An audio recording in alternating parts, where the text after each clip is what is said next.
አይ ጎሳ እንደማላፈቅረው ልቤ እያወቀ አመት ሙሉ በማስመሰል እንደኖርኩለት አያውቅም።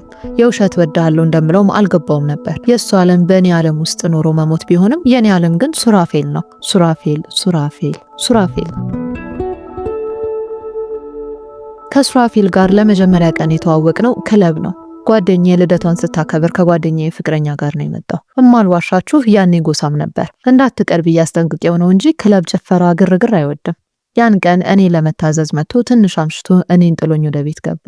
ይሄኔ ከሱራፌል ጋር ተገናኘን። እኔ ሽንት ቤት ስገባ እሱ ደግሞ ሲጃራውን ለማጨስ ሲታገል ተገጣጠምን። ጨለማ ውስጥ ስለነበረን መጀመሪያ ላይ አላስተዋልኩትም ነበር። ልክ ብርሃን ላይ ሳየው ግን ትንሽ እንደመደናበር አደረገኝ። ዝንዬ ትሙት ልጁ የቸኮሌት ኬክ ነው፣ ሲያምር አይገልጸውም። አልተዋወቅንም አይደል አለኝ ላልፍ ስል ሲጋራውን መለኮስ ትቶ በአንድ እጁ እየያዘኝ።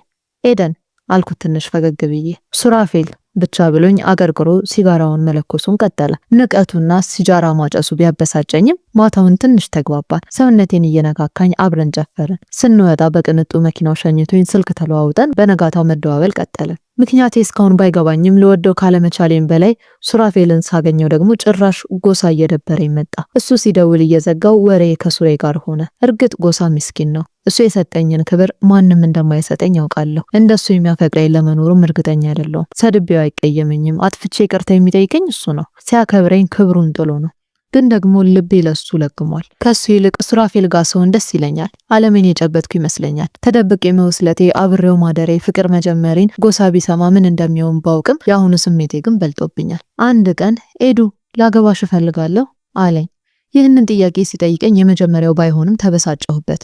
እኔን ማግባቱ እንጂ እኔን ለማኖር የሚያበቃ ነገር እንደሌለው አውቃለሁ። ግን ደግሞ ላለመጨቃጨቅ እሺ ላስብበት ብዬ ብቻ ሱሬ ጋር ወደ ተቀጣጠርንበት ሆቴል ሄድኩኝ። መቼስ ቀን ሲገጥም እንዲህ አይደለ? ሱሬ ጓደኞቹን ሰብስቦ ቀይ አበባ ጎዝጉዞ በዘፋኞች ታጅቦ ቅንጡ ራት አዘጋጅቶ ታገቢኛለሽ ብሎ ተንበርክኮ ጠየቀኝ። ከመቼው፣ እንዴት፣ ለምን አላልኩም። እንባዬ እየወረደ እጄን ዘረጋውለት። እሱ እየሳቀ እኔ እያለቀስኩ እሺ አልኩት።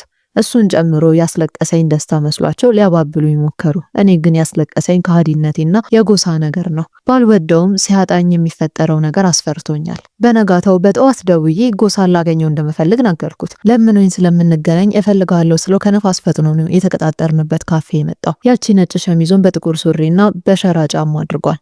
ሳቅ ይታይበታል። ገና ሳየው የምነግረው መርዶ መሆኑን ሳስብ ሐሞቴ ፍስስ ሲል ይሰማኛል። የኔ ፍቅር ዛሬ ልዩ ሆነሻል፣ ደህና ነሽ አለኝ። ሁሌ ሲመጣ እኔን ለመጋበዝ ተበድሮ ቢሆንም ወዲያው አስተናጋጅ ይጠራል። ጎሳ ዛሬ ምንም አልፈልግም፣ የምፈልገው ተረጋግተ እንድትሰማኝ ነው። ማለት ሄዱ ችግር አለ? ጎሳ በቃ እንዲህ አትሆንልኝ፣ ኤዱ አትበለኝ። እኔ ለአንተ የምገባ አይደለሁም። ምን ነው ሄዱ፣ ምን አደረግኩ? አንተ ምንም አላጠፋህም። ምንም ግን ምን በቃ አልወድህ አልቻልኩም። ላስደስትህ አመት ለፋው ግን አልሆነልኝም። እሺ ምን አባቴ ልሁን? ላስከፋ አልፈልግም ግን በቃ ይብቃን ተወኝ። ኤዱ የምርሽን ነው? አዎ ጎሳ ላገባ ነው። ቀለበት አድርጌያለሁ። ሽማግሌ ተልኮ ሰርጋችንም ያኔው ነው። ያለኝ ጊዜ 1 ወር ብቻ ነው። አይሆንም ኤዱ አይሆንም። እኔ እኮ ካንቺ ውጭ አልችልበትም። ትችላለህ። ራስህን አጠንክር። አንተ ጥሩ ሴት ትገባሃለሽ። በቃ ቻው። እንባዬ ዱብ ዱብ እያለ ተነስቼ ሲሄድ አላስቆመኝም። አይኑ ውስጥ ደም የቀላቀለ እንባ ሞልቷል። እሺ ምን ቢማላለኝም እንደማልመለስ ልቡ ነግሮታል መሰል። አልተከተለኝም፣ አልደወለልኝም፣ ታያላለኝም። መጎዳቱን ብፈራውም ከሱራፌል ጋር ልንጋባ ቀን ተቆረጠ። በወሩ ሽማግሌ ተልኮ ያኔው ተመርቀን ልንዳር ሰዓታት ቀሩ። ልቤ 10 ይመታል። እንባን ቆኛል። ሐሳቤን አሁንም ጎሳ ጎሳ ይለኛል። ዓለምሽ ዛሬ ነው ዛሬ የሚለው ዘፈን ሞትሽ ዛሬ ነው ዛሬ የሚል ይመስለኛል። ሐሳብ እልም አድርጎ ወስዶኛል። ኤዱ ሜካፕ የምትሰራኝ ትከሻዬን ነቀነቀችኝ። አቤት አልኳት ብንን ብዬ። ኧረ ስልክሽን አንሺ። ስልኩን በፍጥነት አነሳሁት። ድሮ የማውቀው የጎሳ ጓደኛ ነው። ጭራሽ ስልኩን ሳይው ነፍሴ ትጨነቅ ጀመረች። እጄ ተንቀጠቀጠ። ምሰማው መጥፎ ዜና እንዳይሆን እየጸለይኩ አነሳሁት። ኤዱ ሞቷል፣ ኤዱ ድረሺ።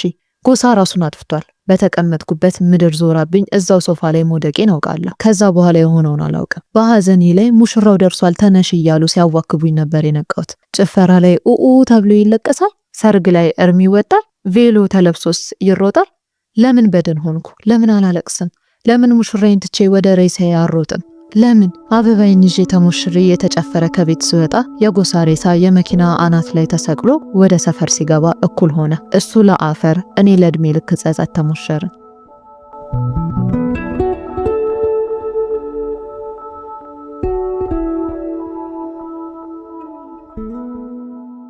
ልንጋባ ያሰብን ሰሞን ከፍቅረኛዬ ጋር ንስሐ ልንገባ በዛውም ልናማክራቸው ንስሐ አባታችን ቤት ተያይዘን ሄደን ለረጅም ዓመት ያውቁኛል። እኔም በሳምንት ሳላያቸው ሳላማክራቸው አልቀርም። ቀድሜም እጮኜን አስተዋውቂያቸዋለሁ። ታዲያ በቀጠሩን ሰዓት መሰረት አንድ ቀን ቤታቸው ስንሄድ እንደተለመደው ለየብቻ ሊያወሩን እንደሚፈልጉ ነገሩንና ቀድሜ ወጣሁ። ከረጅም ደቂቃ በኋላ እጮኜ እያለቀሰች ስትወጣ አየኋትና ካለሁበት ፈጠን ብዬ ሄጄ እጇን ሲይዛት አስለቀቀኝ ብቻ እንዳኮረፈች ጥላኝ ሄደች።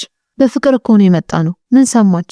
ምን ያስለቅሳታል? አባ ምን ብለዋት ነው? ግራ በመጋባት እሷን ትቼ አባ ጋር እንደገባው አባ ምን ሆና ነው? ለምን ታለቅሳለች? አልኳቸው። ልጄ ነገሩ ከባድ ነው። ልጅቷ ባለጌ ናት። አትሆንህም። ምን? አዎ ካንተ ደብቃ ልጅ አላት። በዛ ላይ ባሏን ገድለዋለች። ትንሽ ሱስ ፊጤም ሳይኖርባት አይቀርም። ጣጣዋ ብዙ ነው። መቼ ስላንተ ብዬ ነው እንጂ የሰው ንስሐ።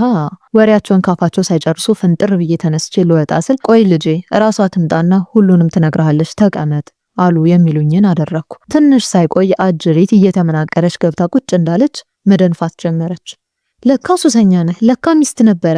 አንተ ሲሰኛ ሚስትን ገድለህ ስታበቃ እኔንም አታለህ ልታገባኝና ልትገለኝ ነው? እንባ መፍሰሱን አላቆመም። እኔ ግን ጭራሽ ይዞርብኝ ጀመር።